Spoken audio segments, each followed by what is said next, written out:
नमस्कार दोस्तों, अभिवादन स्वीकार करिए अपने बेटे छोटे भाई शुभचिंतक का। गंगा जमुना की कसम, सतलज का किनारा बदलेगा, कुछ हम बदले कुछ आप बदलो, फिर सारा जमाना बदलेगा।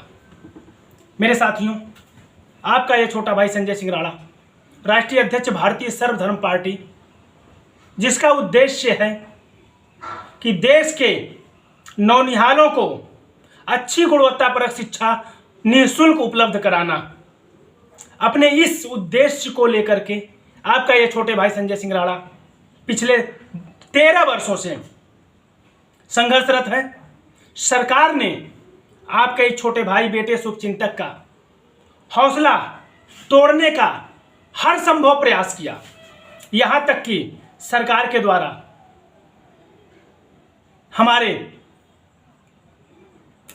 हमारी आर्थिक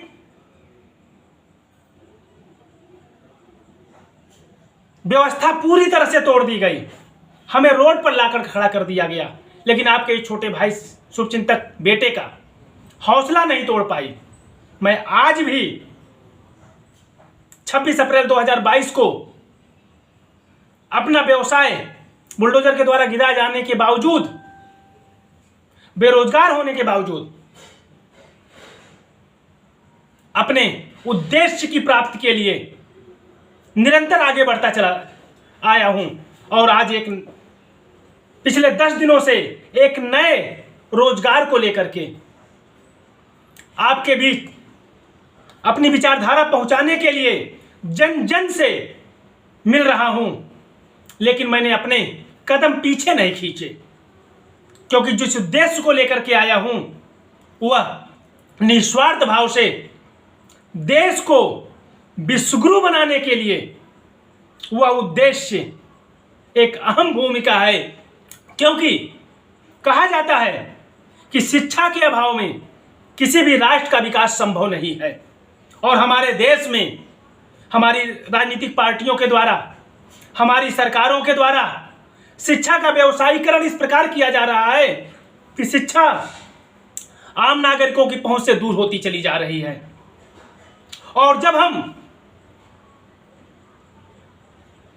अपने अधिकारों की बात करते हैं तो हमें मिलती हैं लाठियां, और जब इन शिक्षा माफियाओं के द्वारा, इन उद्योगपतियों के द्वारा, इन चिकित्सा माफियाओं के द्वारा हमारे अधिकारों का हनन किया जाता है, हमारे साथ नाइंसाफी की जाती है, हमारे साथ धोखाधड़ी की जाती है, और उसके बावजूद जब हम अपने अधिकारों की लिए संगठित होते हैं, एकजुट होते हैं, धरना प्रदर्शन करते हैं, आवाज उठाते हैं, तो इस सरकारों के द्वारा पुलिस का प्रयोग करके हम पर लाठियां बरसाई जाती हैं, जो कि सरासर तानाशाही का सबूत है, सरासर नाइंसाफी है। ऐसा कदापि नहीं होने चाहिए। लाठियां उन पर बरसनी चाहिए जिन्होंने हमको ऐसा करने के लिए विवश किया। लेकिन हमारी सरकारों की यह दोहरी नीति जो है, दो आंखी करना जिसको बोलते हैं, गरीबों को अलग दृष्टि से देखना और अमीरों को अलग दृष्टि से देखना, यह साबित करता है कि हमारी सरकार अपने कर्तव्यों का निर्वहन सच्ची निष्ठा और भाव से नहीं कर रही है। वह सिर्फ और सिर्फ पूरी तरह इन उद्योगपतियों को अपना बर्दहस्त प्राप्त कराती है, क्योंकि उनसे चुनावी फंड जो इन्हें मिलता है। मेरे साथियों, आपका ये छोटा भाई संजय सिंह राणा किसी हौसले के साथ खुद ही को कर बुलंद इतना, आए बंदे कि खुदा भी पूछे बता तेरी रजा क्या है। इसी आशा और विश्वास के साथ आपका ये छोटे भाई संजय सिंह राणा आज आपके बीच पुनः लाइव हुआ है। और आज हम बात करेंगे, जैसा कि आप आए दिन मीडिया में देख रहे हैं, और कल रास्ते में मुझे कुछ नौजवान मिले, कुछ छात्र मिले, जिन्होंने अपनी पीड़ा हमसे साझा की। उसी पर मैं आपसे रूबरू होने के लिए आया हूं, और अपने उन छात्रों से अपने इस फेसबुक लाइव के माध्यम से, आपके लाइव से आह्वान करना चाहता हूं कि आप हमारे साथ आएं। मैं आपके अधिकारों को आपको दिलाने के लिए इस सरकार की ईंट से ईंट बजा दूंगा। मुझे न तो FIR का डर है, न तो मुझे जेल जाने का डर है। बस डर इतना है कि कहीं हमारे यह नौनिहाल जो कि आने वाली पीढ़ी के हमारे देश के भविष्य हैं, वह कहीं अपने सपनों से दूर न हो जाएं। मैं बात कर रहा हूं मेरे साथियों फैजाबाद रोड पर स्थित रामस्वरूप कॉलेज की, जिसने छात्रों को एडमिशन बिना मान्यता के दे दी है। बिना मान्यता के छात्रों को एडमिशन दे दिया, उनसे फीस पूरी भरपाई कर ली, और जब छात्रों का साल पूरा पूर्ण हो गया, उन्होंने परीक्षा दिया, तो उन्हें सर्टिफिकेट, अर्थात जब स्कूल का मान्यता ही नहीं है तो उन्हें सर्टिफिकेट मिले तो मिले कैसे। स्कूल के द्वारा यह सोचा गया था कि इनसे मैं छात्रों से पैसा ले लूंगा, उसके पैसा लेने के बाद सरकार को चढ़ावा चढ़ा करके मान्यता प्राप्त कर लूंगा, लेकिन किन्हीं कारणों से सरकार द्वारा इन्हें मान्यता नहीं दिया गया। तब इसमें गलती अब किसकी? उन छात्रों की जिन्होंने कॉलेज पर भरोसा करके फीस दे करके उसमें पढ़ाई की। यहां मैं बात फीस की नहीं कर रहा हूं, फीस तो चलिए कोई बात नहीं, आनी जानी है, लेकिन जो छात्रों का साल बर्बाद हुआ, जो छात्रों का पूरा साल बर्बाद हुआ, उसका जिम्मेदार कौन? उसके गुनाहगारों को क्या सजा नहीं मिलनी चाहिए? अवश्य मिलनी चाहिए मेरे साथियों।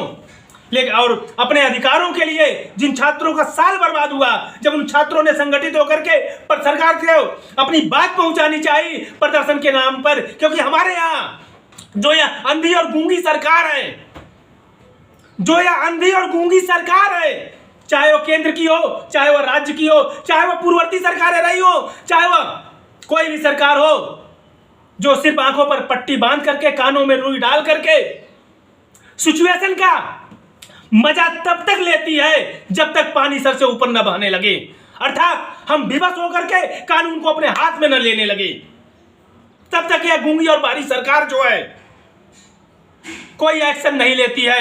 इन छात्रों पर लाठी चार्ज कर रही है। अब आप सोचिए यह कहां से सही है, यह कहां का न्याय है, यह कहां से उचित है? पहले छात्रों का साल बर्बाद हुआ, पैसा बर्बाद हुआ, उनके माता पिता की खून पसीने की कमाई बर्बाद हुई, और अब वही छात्र अपने अधिकारों के लिए जब सरकार तक अपनी बात पहुंचानी चाहती है, तो कृपया हमारी सरकार कोई सरल रास्ता निकाले जिससे हमारे बच्चे सरकार से बैठ करके रूबरू अपनी पीड़ा को बयां कर सके। क्या ऐसा कोई रास्ता है? सरकार की तो बात ही छोड़िए मेरे भाइयों, आप एक अपने विधायक से नहीं मिल सकते हैं, क्योंकि कहने को तो आपके यहां लोकतंत्र है, लेकिन यह विधायक जीत करके अपने आप को क्षेत्र का भगवान समझने लगते हैं। ऐसे भगवानों से मिलने के लिए हमें मजबूर होकर के दूसरा रास्ता चुनना पड़ता है, और उस रास्ते पर जाकर हमें पीड़ित होने के बावजूद फिर भी हमें लाठियां खानी पड़ती हैं। जबकि होना चाहिए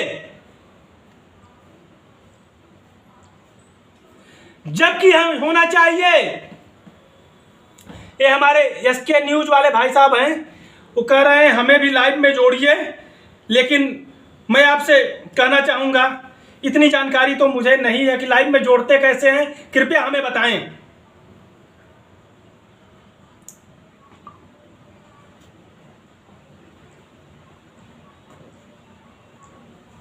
मेरे साथियों,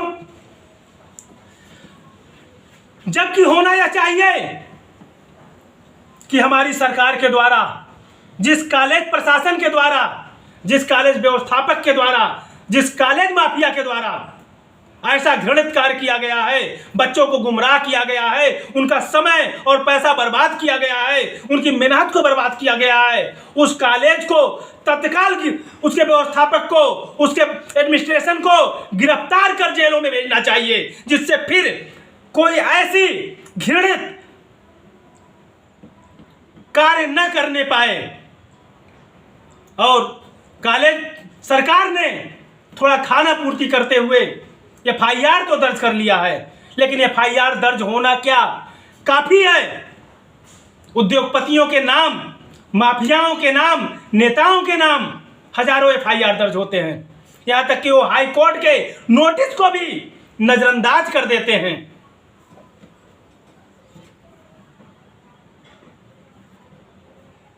इनवाइट भेजे, एक्सेप्ट, ऐड। देखिए हमने आपको ऐड कर लिया है। इसके न्यूज भाई साहब एडिंग हो रही है। मेरे साथियों, मैं सिर्फ इतना आपको जागरूक करने की चेष्टा कर रहा हूं। मैं सिर्फ इतना आपको जागरूक करने की चेष्टा कर रहा हूं कि आप इतने जागरूक बनिए, इन सरकारों की लाठियों से मत डरिए। क्योंकि अगर हमारे स्वतंत्रता सेनानियों ने लाठियों से डरे होते तो शायद हम आज भी आजाद नहीं होते। क्योंकि कुछ नया करने के लिए, इतिहास दर्ज करने के लिए, इतिहास बनाने के लिए हमें लाठियां तो खानी ही पड़ती हैं, जेल तो जाना ही पड़ता है।